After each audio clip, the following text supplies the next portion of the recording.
Hi teachers and staff. Let's walk through how to fill Question Bank in the staff portal. It's simple. The Question Bank is exactly what it sounds like, a place to store questions for easy reuse when creating exams, coursework, and progress reports. To start, head to the navigation menu and click on Tools. From the drop-down, click Question Bank. Here you'll see a table of all the questions you made so far, including key details like the question type and subject. We'll go through the table later. For now, I'll teach you how to add a question. First, click the Create button. Next, select the subject. Let's enter the question title. Choose a question type from the drop-down menu. For multiple choice or single select questions, you can add options. Assign a point value for each question here. You can also fill in the correct answer. Now let's add the next question. This time I'll do short answer type of question.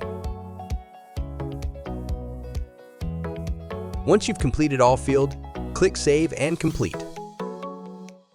And now we're taken back to the Question Bank page. You'll see the latest questions added separately at the top. If you need help finding a specific question, click the search icon and type in any keyword. Alternatively, you can use the filter option to filter them by subject.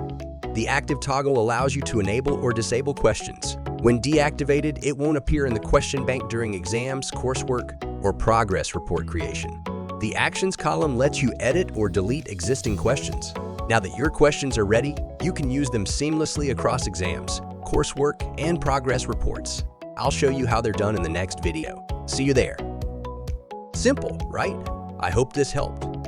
We'll catch you next time on ilerno.